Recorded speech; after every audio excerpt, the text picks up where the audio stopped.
ഇവർക്കെന്ന് പറഞ്ഞാൽ പെട്ടെന്ന് ദേഷ്യം വരില്ല. ആ ദേഷ്യം വന്നാൽ അതൊരു എക്സ്ട്രീം ലെവലിലായിട്ട് അങ്ങ് പോകും. പിന്നെ അത് അച്ഛൻ പറഞ്ഞിട്ടും അമ്മ പറഞ്ഞിട്ടും അനിയന്മാർ പറഞ്ഞിട്ടും ചേട്ടന്മാർ പറഞ്ഞിട്ടും അവർ കേൾക്കത്തില്ല. അവർ തന്നെ ആ പ്രശ്നത്തിനെ സോൾവ് ചെയ്ത് അവർക്ക് എന്തുകൊണ്ട് ഡിപ്രഷൻ ഉണ്ടായോ അത് അവർ തന്നെ അതിൽ റീസോൾവ് ആയാലേ ഉണ്ട്. അത് may be take it time 2 days or 3 days more than ആകും. പക്ഷെ എന്നാൽ അവരുടെ പ്രശ്നത്തിന് അവരൊരു സൊല്യൂഷൻ കണ്ടാലേ അവർക്കൊരു സാറ്റിസ്ഫാക്ഷൻ കിട്ടുള്ളൂ. ഇവർ എന്ന് പറഞ്ഞാൽ എപ്പോഴും ഈ മേൽപോക്ക് ചിന്തയായിരിക്കും. അതായത് നമ്മൾ താഴോട്ട് ഇവർക്ക് ഇങ്ങനെ താഴെ നോക്കുന്ന ക്യാരക്ടറെ അല്ല.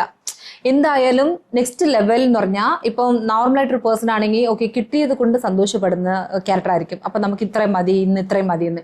പക്ഷെ ഇവരെന്ന് പറഞ്ഞാൽ ഇപ്പം എന്റെ കയ്യിൽ ഒരു ഓഡി കാർ ഉണ്ടെങ്കിൽ നാളെ എനിക്ക് ഒരു എന്താ പറയാ റോൾസ് റോയൽ കാർ മേടിക്കണം, അങ്ങനത്തെ ചിന്ത ഉള്ള ഒരു ക്യാരക്ടർ ആയിരിക്കും. എല്ലാത്തിനെയും മോർ ബെറ്റർ. അതായത് ഇപ്പൊ ഒരു സാധനം മേടിക്കാൻ ഷോപ്പിൽ പോയെന്ന് വെച്ചാൽ ഇവിടെ ഇരിക്കുന്നതിൽ ബെസ്റ്റ് എന്താ അത് മേടിച്ചിട്ട് വരും. അതായത് ഇത് ഇപ്പൊ ഞാനത് മേടിച്ചിട്ട് പോയാൽ മറ്റുള്ളവരുടെ കയ്യിൽ അത് ഇരിക്കരുത്, എന്റെ കയ്യിൽ മാത്രമേ ഞാൻ ഇത് വെച്ചിരിക്കണം.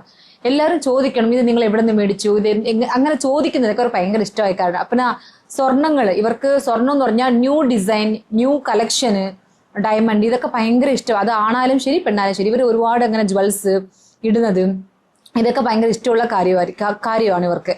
ഇപ്പൊ ഒരു ഫംഗ്ഷനിൽ പോയാൽ ഇവർ വെയർ ചെയ്തിരിക്കുന്ന ഡ്രസ്സ് കണ്ടിട്ട് മറ്റുള്ളവർ ചോദിക്കണം, അതായത് നിങ്ങൾ ഇത് ഇവിടുന്ന് മേടിച്ചത്, അങ്ങനെ ചോദിച്ചാൽ ഇവർക്ക് ഭയങ്കര ഹാപ്പി ആയിരിക്കും. അതായത് ഈ ഡ്രസ്സ് കൊള്ളാലോ. ഇവർ സെലക്ട് ചെയ്യുന്ന ഡ്രസ്സ് പോലും ഒരു യൂണിക് പാറ്റേൺ ആയിരിക്കും. അതായത് നോർമലായിട്ട് എല്ലാവരും അതായത് അവർ തന്നെ അത് അത് ഡിസൈൻ അവരുടെ ഓൺ ഡിസൈൻ പാറ്റേണിൽ മാക്സിമം ഇരിക്കും. ഇപ്പൊ ടൈലർ അടുത്ത് ചെന്ന് അവരുടെ മൈൻഡിലിരിക്കും, ആ ഡിസൈൻ മൈൻഡിലിരിക്കും. എന്നിട്ട് ഇന്ന് പറഞ്ഞു കൊടുക്കും. എന്നിട്ട് അവർ സ്റ്റിച്ച് ചെയ്ത് ഇടുമ്പോൾ ഇത് ഡിസൈന് ന്യൂ പേട്ടേൺ ആണോ എന്ന് ചോദിക്കുന്ന വെർഷനിലിരിക്കും. അപ്പൊ ഇങ്ങനെ ചോദിക്കുവാണെങ്കിൽ അവർക്ക് ഭയങ്കര ഇഷ്ടമായിരിക്കും.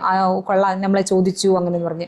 ഇവരുടെ ചിന്താധാരരൊക്കെ എപ്പോഴും നെക്സ്റ്റ് ലെവലിൽ പോകണം, പിന്നെ ഹയർ പൊസിഷനിൽ പോകണം. ഇവർ എന്ത് ചെയ്താലും സ്ലോ ആൻഡ് സ്റ്റഡി അങ്ങനെ ചെയ്യത്തുള്ളൂ. അതായത് പോകുന്നത് പോക്ക് സ്ലോ ആയിരിക്കും, എന്നാൽ സ്റ്റഡി ആയിരിക്കും. അപ്പൊ ഈ അഖിലത്ത് ഉലകം കാക്കുന്ന ശിവനാണ്. അപ്പൊ ശിവന്റെ മുന്നിരിക്കുന്ന നന്ദി. അപ്പൊ ആ നന്ദി ഈ ചെയ്തികൾ എല്ലാ ഇൻഫർമേഷൻ കളക്ട് ചെയ്ത് കൊടുക്കുന്ന രാശിയാണ് ഇത്. അതായത് ഇപ്പൊ ലോകത്തില് നമുക്കൊരു ചെയ്തി മറ്റുള്ളവരുടെ കാതിൽ കേട്ടറിയണമെങ്കിൽ ഇവരുടെ ഈ രാശിയുടെ ഹെൽപ്പ് വേണം. അതാണ് ഇങ്ങോട്ട് സ്പ്ലിറ്റ് ചെയ്യുന്നത്, എല്ലാവർക്കും ന്യൂസ് കളക്ട് ചെയ്ത് കൊടുക്കുന്നത്. അപ്പം ഇവര് അഖില ഉലകത്തെ കാക്കുന്ന ശിവന്റെ അടുത്തേക്ക് നന്ദിയാവുന്നുണ്ട്. ഇവർക്കും ഈ കുടുംബ ഭാരത്തിനെ കുറച്ച് ഇളുക്കുന്ന കാര്യം, അതായത് ഇപ്പൊ എന്റെ അമ്മ അച്ഛനെ നോക്കുന്ന അല്ലാതെ ചിലപ്പോൾ അനിയത്തിയോ ചേച്ചിയോ ചേട്ടനെ നോക്കുന്ന ഒരു ഭാരം കൂടെ ഇവരുടെ ഹെഡിലിരിക്കും.